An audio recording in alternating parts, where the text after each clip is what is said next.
Good morning, Aurora. Good morning, Aurora. Good morning, Aurora. The time is 9:10 a.m. and you are listening to and watching Good Morning, Aurora, the second largest city's first daily news podcast. It is Friday. We have made it to the end of the week. We have the weather for you this morning. As always, the weather comes from the National Weather Service of Chicago, on Good Morning, Aurora. So as we get into this weekend, we can also preview what's to come the following week. But starting off today, we have a daytime high of 70 degrees today with a daytime low of 67 degrees. Now, we noticed that tonight will be clear as well. And the interesting thing is that yesterday they let us believe that it was going to be a rather contentious night with a little bit of rain. That could still happen a little bit later in the forecast. We'll talk about that. Tonight, 47 degrees for the nighttime high, 37 degrees for the nighttime low. Saturday, 73 degrees for the daytime high, 70 degrees for the daytime low. A nice, bright, sunny day on Saturday and Saturday evening, as we can see here, 51 degrees for the nighttime high, 41 degrees for the nighttime low. Now, as we move on to Sunday, check it out. 79 degrees for the daytime high on Sunday, 74 degrees for the daytime low. Nice, bright, and sunny on Sunday. And then Sunday night, a little bit warmer in the evening time, 55 degrees for the nighttime high, 45 degrees for the nighttime low Sunday night. Now, moving ahead into next week, what do we see? What do we notice? 79 degrees on Monday, 76 degrees for the daytime low on Monday. It's going to be cloudy as well. Well, a little bit of cloud cover, not overwhelmingly cloudy. Now, as we transition into Monday night, 56 degrees for the nighttime high, 47 degrees for the nighttime low on Monday night. Moving ahead to Tuesday, 74 degrees for the daytime high on Tuesday, 71 degrees for the low. And what do we notice on Tuesday? A lot of cloud cover, a lot more cloud cover. Those clouds come with us into the evening. Take a look at that. 57 degrees for the nighttime high, 50 degrees for the nighttime low. That cloud cover will dissipate slightly into the nighttime, and it looks like it will be with us, but we can't see what Wednesday of next week looks like, so we are left to decide. Hey, out there in TV land. All right, let's recap. Today, 70 degrees for the daytime high, 67 degrees for the daytime low. Saturday, 73 degrees for the daytime high, 70 degrees for the daytime low. Enjoy Saturday. It's a lot going on out there. Sunday, 79 degrees for the high, 74 degrees for the daytime low. A nice, bright, sunny day on Sunday. Monday, pushing ahead, 79 for the high, 76 degrees for the low. Some clouds on Monday. More clouds as we get into Tuesday. Take a look at that. 74 degrees for the daytime high, 71 degrees for the daytime low. That is your weather report here on Good Morning Aurora, the second largest city's first daily news podcast. We got some amazing things to show you guys today. So without further delay, let's get started.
Good morning, Aurora. Good morning, Aurora. Good morning, Aurora. The time is 9:14 a.m. You're listening to and watching Good Morning, Aurora, the second largest city's first daily news podcast. Melanie Villanueva, good morning to you. Checking in soon as a brother get on TV. How about that? Good morning to you. Colibri Goals gets the shout out. Great information coming on Buenos Dias, Aurora later about that organization. But good morning to you all. We made it to the end of the week. How you feeling? Hope you feel good. Hope you feel ready. Hope you feel prepared, safe, squared away. A lot of things happened during this week. The weekend has got a lot of amazing stuff going on, too. We'll talk about all of that. But we went to a very interesting show last night. Last night, our dear friends Cruz, Ocho, and Justin Wise performed as the duo The Highest Low. And that was at McCarty Mills last night. The show was awesome. They really rocked the house and shut it down. We took a whole lot of good footage last night. So the story was really cool. These two guys are Aurora natives. Cruz lives in Arizona right now. Justin lives in Chicago. But they got together for another tour, another show, came on out and showcased. Now, they both did solo songs from their respective solo albums, but then they performed some of their greatest hits as a duo and a team. And it was really cool. So right now, what we'll do, we got a little slow start today. We apologize for that, you guys. The time is 9:15. But what we'll do is we will show you the first clip right now that we have, and the rest of the media that we took will show up on our Facebook, Instagram, and YouTube pages. You guys can check that out. Right now, I want you to just check out this cool clip that we saw, and then we'll come back and talk about it.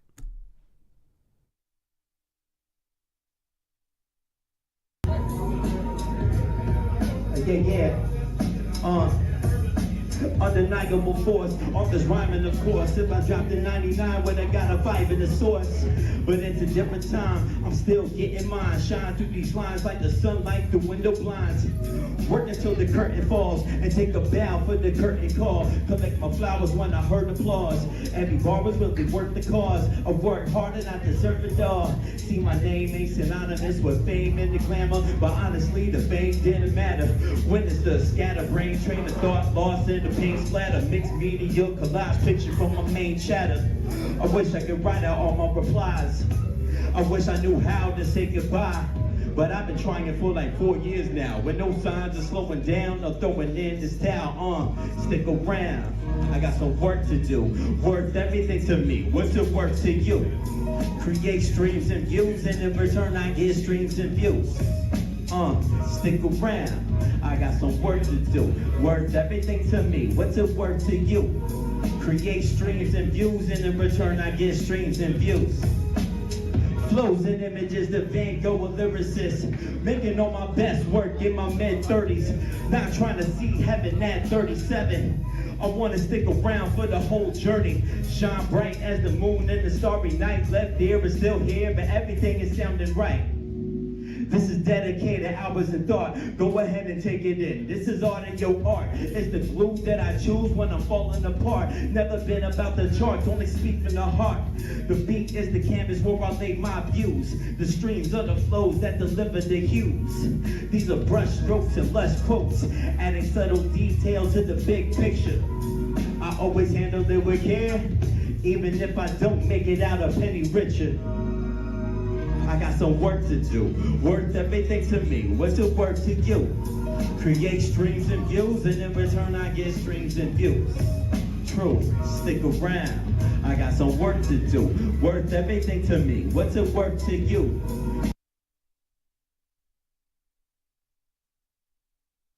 All right, we're back. Yes, like I said, that was just a small portion, a little bitty bit of a fantastic hip-hop show last night that took place in McCarty Mills. Shout out to our dear friends of McCarty Mills and our friends Justin Wise and Cruz Ocho, the duo known as The Highest Low. Marissa Amoni, good morning to you as well. So as we go into the weekend, there's a lot of stuff that's going to be happening. DVSA has their walk. Their vigil for domestic violence. Colibri Goals has an event coming up too. There's some cool Halloween stuff. But right now, we're going to do a little bit of news. Can we hit Q1? And we'll do the Q1, Q2, and NAH if we could, my dear brothers. There we go. All right. On the screen is a very fantastic, well, it's a very famous person. But this is also the news about a fantastic organization and their event that they have coming up. So our friends of the Quad County Urban League have their fundraising event happening. It's going to be coming up. Let me see when the date is for that. It's going to be Saturday, October 26th. So Morris Day, the iconic funk star and breakout talent from Purple Rain, is back with his new album, It's About Time, through Hollywood Records. Now, he is going to be showcasing and highlighting, and he's going to be there at this fantastic event. Now, let's go to Q2, my dear brothers. All right, here are the details for it. Now, the Quad County Urban League cordially invites you to the 2024 Annual Equality Gala fundraiser. This event is a fundraiser dedicated to advancing racial justice, civil rights, and economic empowerment for individuals of all ages across DuPage, Kane, Kendall, and Will County in Illinois. Program and dinner is at 7 p.m. Entertainment, Morris Day and the time that you just saw, will be playing, and the after party is at 10 p.m. It's going to be at the Chicago Marriott Oak Brook, 1401 West 22nd Street in Oak Brook. Black tie event. I went to the one the year before last, and it was a good time. It was a really good time. So I encourage you guys to go out, learn more about the Quad County Urban League. For you students out there, or you parents looking for something to get your student involved in, you'd have a good time, and they'd have a good time as an intern. So they do good stuff. Okay. Next up, we got NAH. Now, I talked about this yesterday. Brittany Nicole Lott, good morning to you. Daniel Calderon, good morning to you. And Stacy Cardona, good morning. Happy Friday. Candy Crunch, where is that at? I love the art on the wall. That's McCarty Mills in that clip. Candy Crunch. Okay. On the screen, we've got NAREP Fox Valley. This is the City of Aurora Candidate Forum. Aurora Economic Development is the topic of discussion. Now, it's going to be October 29th, 10 a.m. to 10:45 a.m. Admission is free. The contact number is on here. We shared these details yesterday, but I'll give it to you again. You can email new chapters at nahrep.org, narep.org, or you can go to their Facebook page. And you can also call 877-2-NAREP. That's NAHREP, 877-2-NAHREP. The speakers are going to be our current mayor, Richard Irvin, the 59th mayor of Aurora, Illinois. Karina Garcia, opponent, the president and CEO of the Aurora Regional Hispanic Chamber of Commerce. And John Lash, also a current opponent. He is the alderman at large here for the city of Aurora. So October 29th is the day. 10 a.m. to 10:45 a.m. is the time, and it's absolutely free. Go to NAREP Fox Valley's Facebook page if you want the direct link for it. The link is pretty long. I'll be sure to share this over the weekend and also on our Instagram and our Instagram stories. Real quick to the brothers in the booth, what is the TOT that we do got? If we got that TOT, could we, my man, there it is. Trunk or treat. That's what TOT means, trunk or treat. So, on the screen, we have the Trunk or Treat event, which is going to be taking place also Saturday, October 26th, 2:30 to 4:30 p.m. Treats, games, and funds, and this is hosted funds. Scratch it up. Treats, games, and fun. It's going to be at 15 Oak Avenue in Aurora, presented by First Baptist Church, and you can go to firstbaptistaurora.org for more information. So this event is free. It's open to the public, and you don't have to be a member of First Baptist Church to join. So if you are in or near the vicinity of 15 Oak Avenue, I encourage you to bring your family out for this cool time. It'll be a really nice time, and you guys will have a whole lot of fun with that. All right, 9:23 is the time. Nora Peterson is here. Mary Foltz is here. Good morning to you guys as well.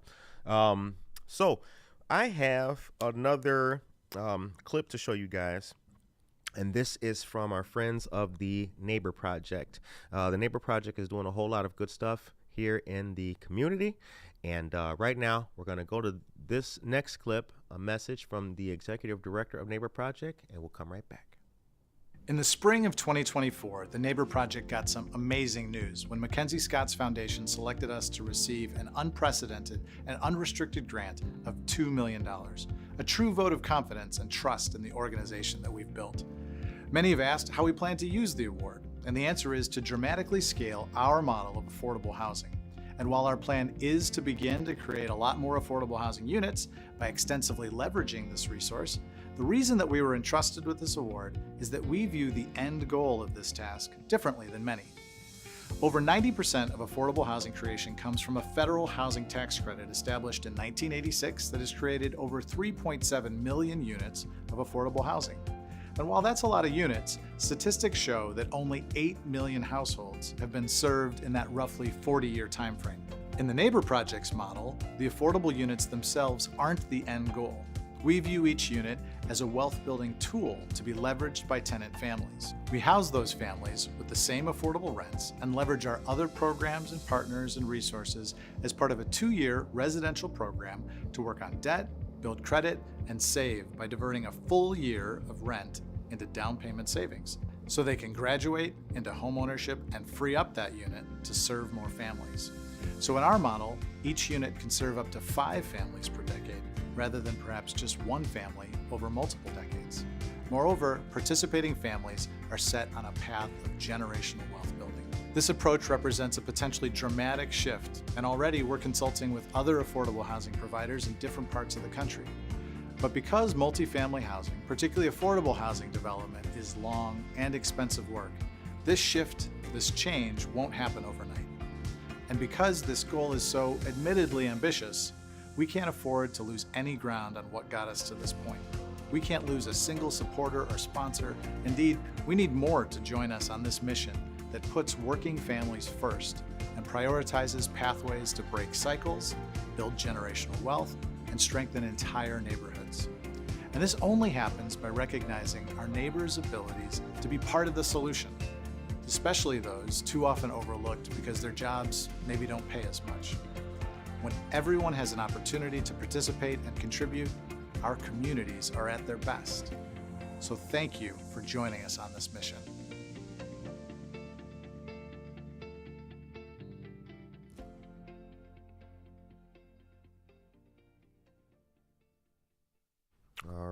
All right. Promoting my own personal job security with sharing my executive director's fantastic words is what I do. One of many things I do best. Norma Peterson says, I love this. Great job on your project. Thank you very much for that, Norma Peterson. Now, Norma Peterson brought up something very important. Our friends of DVSA, Document the Abuse, and many different others, including State Senator Karina Villa, are going to be taking part in the, Karina's sponsoring it, but the walk, the DVSA Vigil Walk is this Saturday. Please don't forget, been telling you guys about this entire week. It's going to be from 3 to 8 at Casa Santa Maria. That's where the team is going to be leaving from and departing from, and then placing a white candle at various locations. The map is online. You can also find out more about the map on both the Facebook page for Document the Abuse and the Facebook page for DVSA. 9:27 is the time. Nora Peterson, good morning. Candy Crunch is going to be coming on the show very soon. We just had a great conversation with Candy Crunch, so you're going to learn about another fantastic business very, very soon on our program. Right now, I am going to wind things down, but I want to leave with a really cool note, and this is going to be a press release, which we'll share in a little bit more detail later. But if you haven't heard, Kane County has a system called IRIS. I'm going to do this real quick, 9:28 to time. IRIS stands for the Integrated Referral and Intake System. It's managed by the Kane County Health Department. They recently made their 10,000th referral earlier this month. IRIS is a free web-based communication tool that helps organizations connect the individuals and families they serve to the right resources in the community. The Kane County IRIS community has representation from 212 local organizations in multiple sectors, including mental health, primary care, dental, early childhood services, K-12 education, K-12, adult and juvenile probation, parenting resources, substance use services, employment resources, immigration and legal services, emergency shelter, and basic needs. congratulations to our dear friends at the Kane County Health Department. You will see more Kane County Health Department news on our program going forward. All right. Corey Ingram's here. Good morning to you. I hope you guys are having a great day and continue having a great, blessed day and an awesome weekend. Good Morning Aurora will return next week on Monday with more news and more weather and more of the very best of Aurora. Right now, head on over to the Facebook page for Buenos Dias Aurora, the second largest city's first bilingual news podcast with some interesting things, including Conchas, to talk about as well. Be blessed. Take care of yourself and each other.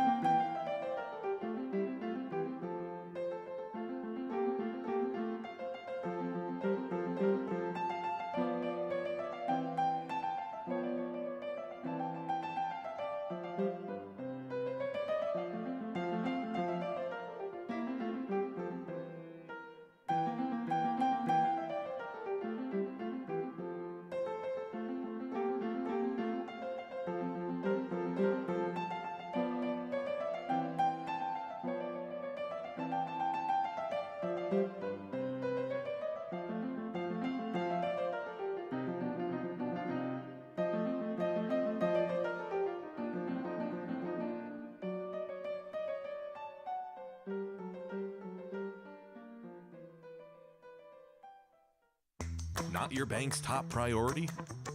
Here at Wintrust, we take a different approach to banking.